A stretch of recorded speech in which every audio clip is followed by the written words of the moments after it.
Welcome to ILTV's Israel Weekly, the show in which we debate the major issues taking place in Israel. Our topics today are whether Hebrew University went too far in supporting Al-Qassam and the delayed demolition of the illegal Bedouin settlement, Khan al-Ahmar.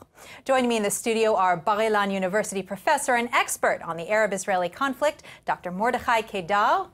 Yes, I'll see you. Director of External Relations at Im Tirtzu, Eitan Meir. Spokesperson of Gush Shalom, Adam Keller. Thank you. And Executive Director of Torah Tzedek, Rabbi Arik Asherman.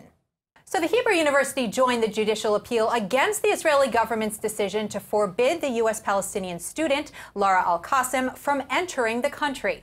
Al-Qassam was previously the president of her university's chapter of the pro-BDS group, Students for Justice in Palestine, and was planning on studying at the Hebrew University of Jerusalem. She was detained for several days at the Ben Gurion airport as a result of a 2017 law which barred BDS activists from entering Israel. The Hebrew University is backed by millions of shekels in government funding and used public funds in the legal battle on behalf of Al-Qassam. Previously, the university has shown signs of political leanings, encouraging what they call free speech and protests, which vow to, quote, continue the struggle. Last year in a lecture, a university professor compared Israel to Nazi Germany. And following this, the university criticized the student who came forward rather than the professor who made the statement. Later this month, Hebrew University will be hosting a conference called Life Under Occupation, which includes a lineup of far left-wing speakers. The Supreme Court found that Lara Al-Qassam does not meet the test of a BDS activist.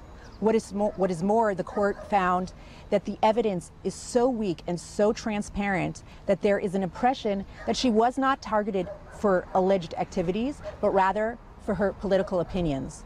The court held that if that is in fact the case, if she was in fact targeted for her opinions and not for her actions, then that is a very dangerous step to the uncrumbling of the pillars upon which Israeli democracy stands. The court decision ruled that thought policing has zero place in an Israeli democracy. Eitan, I'll start with you. Did the university cross a line by defending the student and promoting only one side of the debate? They definitely crossed the line, and the question is what consequences should be right now. I mean, the fact that a publicly funded university is using the funds earmarked for students' education to actually defend in court someone that supports the BDS movement is absurd. I mean, let's remember who this woman is. She actually publicly advocated for a convicted terrorist, Rasmea Odeh, who was convicted of murdering two Hebrew students from the Hebrew University that she wants to study in. I mean, you can't make this stuff up. The fact of the matter is the Hebrew University doesn't understand what kind of demoralizing and disheartening messages it's sending to the thousands of pro-Israel activists abroad.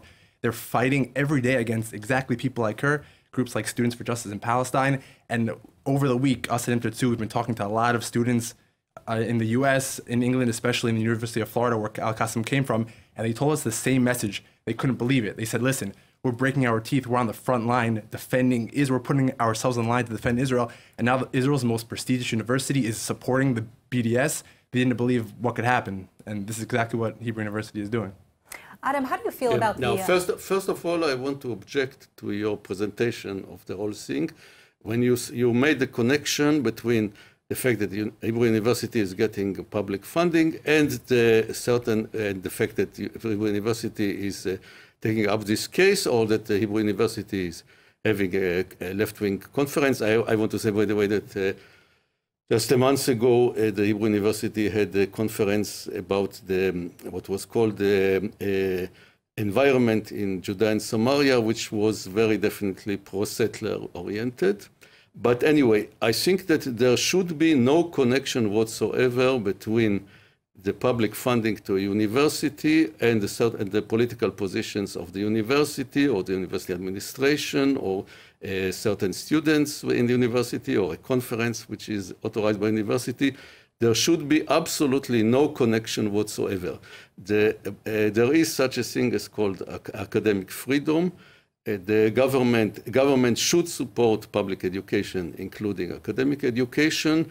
The government should have no say whatsoever in what political positions the university or certain professors in the university or certain students in the university take. That is, I think, very clear. About this specific case, the Hebrew University felt that they have to stand up for a student registered in the university, which wanted to come and study in the university, and which was the government wanted to prevent this student from coming. I think that is very clearly what the university should do.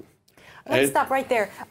Dr. Kadar, how do you feel, first of all, about what Adam said about freedom of expression? Because when does freedom of expression actually become insightful hate speech? Well, freedom of expression is not given to anyone in a theater to shout fire. Freedom of expression is restricted by the damage. And definitely, these people are damaging the university by boycotting, by calling other universities to boycott the Hebrew, the same university which they study in. However, the reason that the university stood behind this Lara Al-Qasr is nothing connected to the ideology. It's all about money. What I mean, there is a large number of Arab students, for especially PhD and MA, and the university budgets are based on the number of students. I'm telling you from behind the scenes. Number of students for MA and PhD, and this actually what makes the budget of the university. Not the BA, but MA and PhD. What the university, the Hebrew, is now in big debts, very big debts, because of pensions, because many other things. They are afraid that if they act against, or they will not act with Lara Al-Qasr, Arab students will leave to Al-Quds University, to Najah, to other universities which they have an alternative, and their budget will be smaller. And the whole thing is all about money. Greedy, this university is, and this is why they wanted this student in order to attract the Arab students to a degree that many of the Jewish students in this university call this University Ha'aravit. Instead of University Ha'ivrit, means instead of Hebrew, it's Arabu. This is how it is called by the students. Listen to the students. And this is what, unfortunately, happens with this university because of money issues and the gap of the budget which they have. So they have to appeal and to flatter to everyone whose name is Muhammad or Fatma. Eitan, building on what Dr. Kadar just said, some people think this actually motivated the BDS movement, and how do you feel about that? Of course it did. You see all these pro-BDS websites with the headline, Victory for BDS Movement. It obviously motivated it. Again, when you see this BDS from within phenomenon, which is Israeli institutions, organizations, individuals promoting the BDS movement, it gives a tailwind to all the activists abroad who say, wait a second, if that's what they're doing in Israel, definitely, then who's stopping us from doing it in here? You can't be more Catholic than the Pope. And when in Israel, people are promoting BDS, promoting delegitimization, dehumanization of Israel, that's exactly what encourages people abroad to do the same. How do you feel about this? I think, first of all, that the brouhaha that Israel made over this was a victory for BDS. A few years ago, we were ignoring it. It's not going to be a big deal. This was a statement that BDS succeeded in becoming some kind of enormous threat to us. It's actually, that's what actually gives a lot of support to BDS supporters. Second of all, the fact that somebody who may or may not have once supported BDS is breaking the BDS principle of no connection with an Israeli university is a victory against BDS. And in fact, to the extent that, let's say that she's not a great lover of Israel, what could be better than she should come and spend a year here and learn about us with all our good points and our bad points.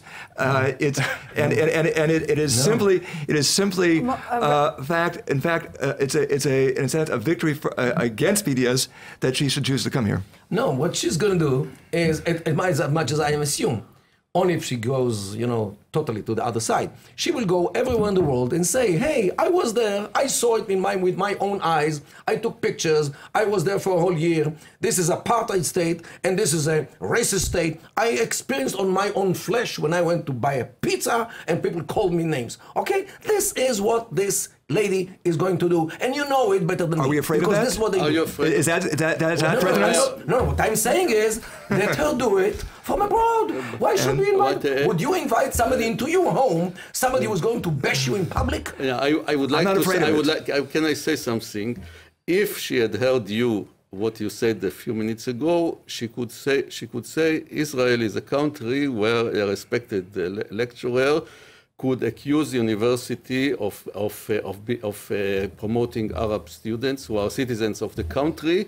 I think, by the way, that in America, I would say that, for example, if an American lecturer would have said something about black students in an American university, like what you said now, he would be accused of being a racist, and there would be a very big outcry. We actually have to move on. I just wanted to wrap up with one sentence. If you could just talk about should politics stay out of academia and vice versa, if you want to begin. Of course, all the politicization that we've seen from all the universities, the radical left politicization that's slanted to one side, of course it has to go out. You have all these universities professing to be in favor of freedom of speech, diversity, and you see conferences like you mentioned that next month they're going to have a diverse lineup of radical left speakers. You have to keep politics out of the university, that you could have a lecturer that could come and say both sides of the debate, here's point A, here's point B, and not give his specific opinion. That's academic freedom, and that's what we need in our universities. Can you respond to this in just a sentence or two?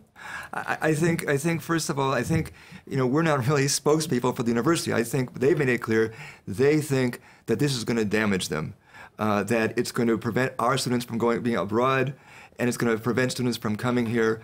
And I think that's the bottom line, what the university itself is saying, and I just don't think that we need to be afraid of a student coming here. I want to answer your question. No, there is no academic politics should not be kept out of academics, and it's utterly impossible. Academic subjects, certainly in humanities, but in more invisible ways also in exact scientists. Humanities is by definition a political subject. Academic position is by definition in the humanities a political position. We have to wrap. Dr. Kadar. Well, there is a department in a different university which got the whole report, not from Israeli researchers, but others who came to check what goes on, and they found that actually every lecturer is a cloning of another one. One voice, one direction, no diversity, no nothing. And they actually recommended to close this department in the other university because it was biased in its curriculum, in the syllabi of the courses, and the political identity or political inclination of the lecturers, and this is why this university had to change it. So it is official. So now it is official. It is official. And we do have to wrap up, so we'll move on to the next topic. Israel has delayed the demolition of the illegal Bedouin village, Khan al-Ahmar, which is home to over 170 Bedouins who have lived in the area east of Jerusalem since 1967. The international community has called on Israel to refrain from demolishing the village, located near Highway Route 1 and the Israeli settlement Kfar Adumim. And over the past week, escalating clashes have broken out as the IDF completed the work to destroy the tents. The decision to delay the demolition was actually due to an offer from the residents and their attorney to move 500 meters north away from the highway to the lands belonging to the village of Anata. Prime Minister Netanyahu has said that he will try to negotiate with the residents and review some of the proposals that have been brought to the table. Israel's High Court of Justice ruled that although there was not a legal barrier to its demolition, it preferred to negotiate a resolution. سنبقى في حالة الاستنفار التي أعلناها منذ المساء وفي حال الجاهزية لمواجهة أي عملية اقتحام إلى أن يتم تأكيد الخبر إما على المستوى السياسي إلى قيادتنا السياسية أو إلى المستوى القانوني عبر محامو السكان الذين يدافعون عن سكان الخان الأحمر. إذا تأكد الخبر عبر إحدى هاتين القناتين سيكون لذلك حديث آخر. قبل ذلك سيبقى هذا الاعتصام مفتوحا بنفس الزخم كما ترونه الآن. المئات موجودين داخل الخيمة منذ المساء حشدنا هذا العدد ومستمرون فيه على مدار الأيام القادمة إلى أن يتم تثبيت الموضوع بشكل رسمي وقانوني أو سياسي لأنه بدون تثبيت هناك إشكالية. Dr. Kadar, I'll start with you. Do you think that going back to the negotiating table means that Israel is giving up on its laws? Well, if the evacuation could be done in a better way than taking them out by violence, of course it's better. But don't forget that by definition, Bedouins are nomads. The claim that Bedouins here are for years, it is actually against their nature because they are nomads by definition, by their own name, by their own culture. Of course. So they actually They are not. They are not. No. Let me first study about the Middle East a little bit, Adam. Before you talk about the Middle East, you know nothing, and this is why your ideas as they are. Yeah. However, what happens there is that it became politicized by the PA. The PA couldn't care less about this until like a year ago. Since they heard that the Israeli government wants to move them somewhere else in order to do something in that place, or because just like in the Negev, in some places where the Bedouins hear that there is a certain place where they want, the government wants to develop, like the industrial area, all of a sudden their ancestors are being buried there, although their names testify that they came from Saudi Arabia 1 generation ago. Okay, so this whole thing about lies, which unfortunately the people who are not informed about the cultures of the Middle East fall in this trap. People who are naive, who believe what is being said to them, and just look, the court actually found out that the whole thing is based on nothing. This is why the court, which usually sides with the Bedouins, this time said, "Hey guys, you don't own the land. So how can you say that you own it?" So and this is why even the Supreme Court, which is not usually on the right side of the map, definitely allowed to move them in a way or another. So I think that this thing should be done. If it can be done by agreement, let it be by agreement. If not, the government should be in government. Eitan, how do you respond to what Dr. Kadar just said, that as of a year ago, the PA couldn't care less about them? I mean, it's obviously true. This has been going on for 9 years, and the whole claim that it's belonged to Palestinian Arabs, it's private land, only came up in the recent Supreme Court proceedings. I mean, to me, the thing that amuses me, it's amusing and sad, is the hypocrisy of the EU, the European Union, and those on the radical left, who all of a sudden, when they jump for joy when Jewish homes are demolished, when Jewish villages like Netiva Avot, and after they bought it. Exactly. And they jump for joy. Then all of a sudden, when it comes to legal Palestinian Arab huts, they're like, oh no, the children, the poor children. If they really cared about the children, they would accept Israel's deal to move them to a place that actually has infrastructure, that has electricity, that has water, that has plumbing, that has healthcare, and that has a place that you're living not 1 inch away from a highway that children could easily just run on and get run over, God forbid. So I mean, this is the true nature of this whole thing is not human rights. It's not about the children. It's not about the poor people of Khan al-Ahmar. It's about politics. It's about how the European Union and the Palestinian Authority are trying to use these poor people as pawns in their political game in order to make a de facto Palestinian Arab state in the land of Israel.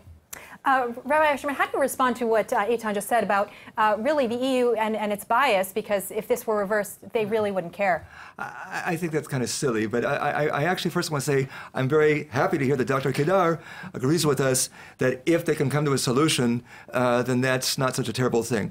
Let's just talk about facts. First of all, it's a romantic notion that all the Bedouin are nomads.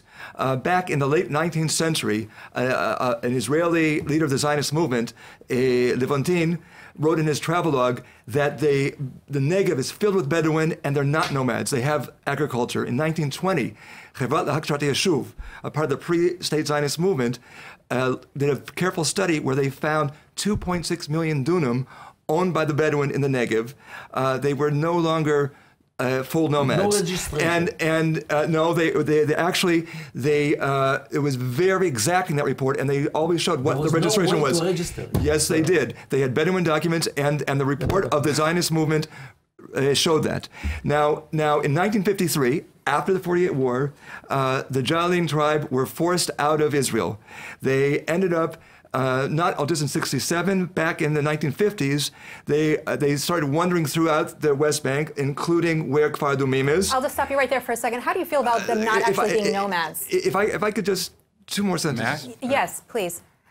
I mean, it's true. You look at their huts now. When was the first time a permanent structure was actually built? It was built by the Italians in 2009. If you see the pictures, you see that they had structures higher up the hill in the 70s. When Kfar Adumim was created, they were forced down to where they are now. And here's the most important point. When we say these buildings are illegal, they're according to our law, which we forced upon them. How many of those Bedouin can vote for the Knesset? None of them. How many of them are represented on the planning committees that decide that their land is illegal? That their building is illegal. None. We do have to wrap up soon. Dr. Kadar, can you respond to what was just said? Of course. Even according to the registration of lands, in Ramallah, they don't own the lands, because if they did, they would bring the... No one says they own the land. Okay, so but they don't have to own the land. Of voting to the Knesset. They have no ownership on that land, period.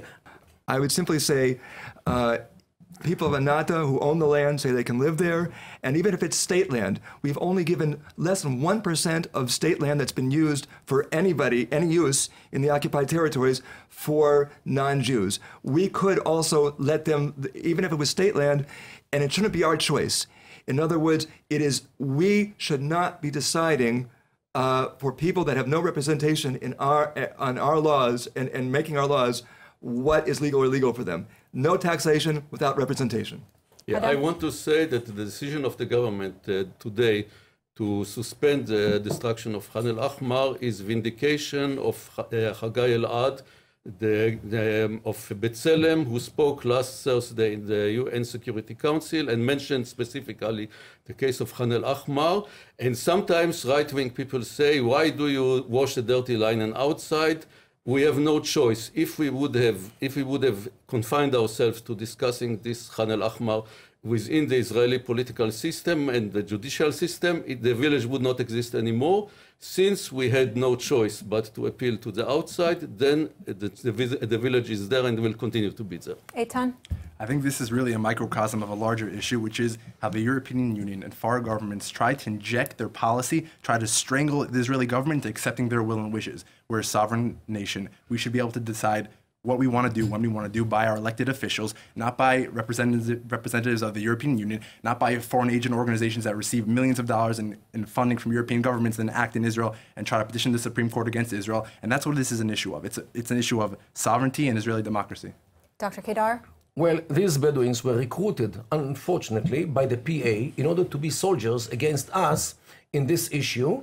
And this actually comes to the frame of the war. Israel made them. The war which the PA wages against us in every possible corridor, whether in the Supreme Court or in the United Nations, and they are the enemy. And Israel should treat the enemy the way which enemies are being treated. And you, unfortunately, collaborate with the enemy. You collaborate with the enemies, unfortunately. And this is what I say. You give them Palestinian state that will not be enemies. Eitan, what should be the counterbalance? We have to wrap up. What should be a counterbalance to our sovereignty to have some protection for people, for the Bedouin? It's called grassroots. So go to the exactly. Don't use money from foreign governments. Our courts. Rally the. How come? Where's the legitimacy? You have no legitimacy in the our courts. You have no legitimacy in Israel. So you go to foreign governments in order to get funding to strong arm. We have to impose our laws on them. Get people to support you and then talk. Get the people to support you. We do have to continue with this in another show. That's all the time we have for today's ILTV Weekly. I'd like to thank our guests, Dr. Moti Kadar, Eitan Meir, Adam Keller, and Rabbi Arik Asserman. And thanks to all of you for tuning in. Don't forget to follow us on Facebook at Israel English News and visit our website, iltv.tv. I'm Yael Shear, and thanks for watching.